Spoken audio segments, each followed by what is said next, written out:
Getting ready for the surge in cyber exploits targeting online holiday shoppers? The Secret Service claims no warrant is needed for location data if they track you via app permissions, and Anthropics Claude is testing with the Department of Energy for nuclear safety amid rising government interest. This is Cybersecurity Today. I'm your host, Jim Love. As the holiday season approaches, a new report from B4 AI looks at how cyber criminals are exploiting retail websites and creating sophisticated scams to target online shoppers. B4 AI analyzed around 6,000 domains registered over the last 3 months, highlighting how these attacks are evolving with new techniques and more advanced deception. Some of the key threats they identified include brand spoofing and domain manipulation. Of the 6,000 domains they studied, over 4,000 used popular brand names like Walmart, Amazon, and Target, often appended with terms like shop, deal, or random numbers. These manipulations mimic legitimate URLs leveraging .com, .shop, and .xyz domains, which are cheap and easily mistaken for trusted sites. These are common ways that scammers take advantage of recognizable brands to build seemingly credible phishing sites. There were malware-laden fake apps. Among the confirmed 185 malicious sites found in the report, several promoted fake mobile apps mimicking legitimate platforms like Amazon and Flipkart. Distributed through third-party links on phishing websites, these fake apps aim to harvest users' credentials and credit card details. For example, one phishing site linked to an unofficial Amazon app for Android was designed to quietly siphon data from user devices. There were fraudulent sites often tied to claims like the biggest sale of the year. Everybody loves a bargain. With over 1,500 domains promoting discounts tied to a specific retail brand event like Big Billion Days, a Flipkart promotion, and others, these sites featured banners and design elements that echo well-known brands, luring users in with limited-time offers and prompting them to enter personal and payment information on cloned payment pages. There were chatbots and there was fake customer support. The report found cybercriminals embedding chatbots on fraudulent sites to simulate live support, making the sites appear to be more legitimate. These bots often guide users to support links that ultimately lead to phishing pages or malware downloads. For instance, a fake Walmart site used a chatbot to request sensitive details under the pretense of order assistance. And as a new twist, cybercriminals are integrating cryptocurrency wallet connections into fake retail sites, urging the users to link their digital wallets for purchases. These fraudulent sites steal wallet credentials and siphon funds in irreversible crypto transactions, capitalizing on the growing use of digital currencies in retail. And the report found another new twist: investment scams masquerading as retail offers. Using brands like Walmart, some domains were found luring users into investment schemes under the guise of retail jobs or investment opportunities. Victims are contacted through messaging apps like WhatsApp and Telegram, encouraged to invest money, only to be locked out of their group chats once they make significant deposits. The report is an illustration of just how sophisticated tactics are evolving in online retail scams, particularly around high-traffic shopping periods.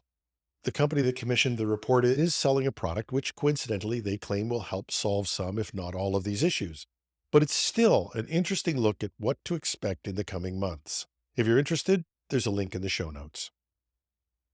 Internal emails obtained by tech blog 404 Media in a Freedom of Information request revealed that the U.S. Secret Service has used location data from ordinary smartphone apps for tracking purposes, asserting that user consent was gained through the app's terms of service. Having that consent, they claim, negates the need for a warrant. The emails detail the agency's use of LocateX, a tool by a firm called Babel Street. LocateX enables tracking of individual movements based on data gathered from common apps. The emails also reveal the internal debates as some Secret Service officials raised concerns about the legality of using such data without a warrant. One email cited that the data used could conflict with the Fourth Amendment, following the Carpenter versus U.S. ruling, which requires a warrant for cell site location data. However, Babel Street's stance, again, was that the consent through the terms of service allowed the data's collection and sale, claiming a warrant isn't needed because the user gives consent. At least one U.S. Senator, Ron Wyden, disagreed, responding that the practice likely violates the Fourth Amendment, but he also emphasized the need for legislation along the lines of the Fourth Amendment is Not for Sale Act, which would limit government access to commercial data. While the Secret Service has ceased using LocateX, how many other government agencies in the U.S. and Canada might be using this or similar tactics is not known. But the case highlights ongoing issues around user privacy, consent, and government surveillance methods. Going through a Freedom of Information Act request like this, especially for a small publication, is a big deal. 404 Media has been gracious enough to share a lot of the details on their blog. There's a link in the show notes in case you want to check it out, or even chip in a few bucks to help them fund these types of activities. We're also reaching out to them to see if we can do an interview on this topic for our weekend edition. Watch this space. And Anthropic is collaborating with the Department of Energy, the DOE, and their National Nuclear Security Administration, NNSA, to ensure its Claude AI models aren't capable of providing information that could be misused to develop nuclear weapons. This partnership marks the first time a leading AI model has been deployed in a classified setting, potentially a precedent for future government AI collaborations.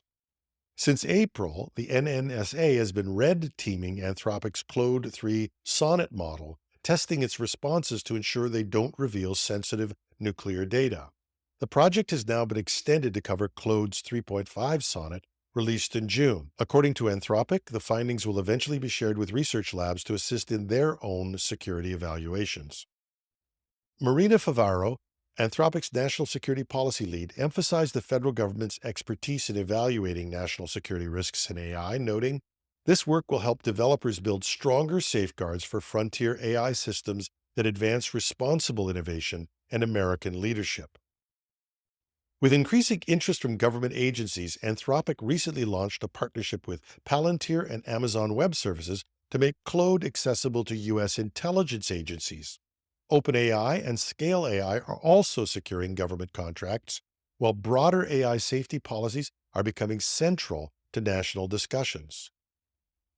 While Anthropic is regarded as the leader in AI safety, OpenAI also has deals with the Treasury Department, NASA, and other agencies, and Scale AI has developed a model based on Meta's open-source Llama, which is aimed at the defense sector. President Biden recently called for AI safety tests in classified settings, though the future of these initiatives may face uncertainty under the incoming administration. And while the Trump administration is still an unknown in terms of the response to AI regulation, Elon Musk is undeniably in the new president's inner circle, and Musk has been outspoken on the risks of AI. Supposedly, his concern was what drove him to help found OpenAI. He's also supported the recently failed California legislation, which attempted to impose tougher safety measures on AI development. And that's our show for today. You can find the links to reports and other details in our show notes at technewsday.com. We welcome your comments, tips, and the occasional bit of constructive criticism at editorial@technewsday.ca. I'm your host, Jim Love. Thanks for listening.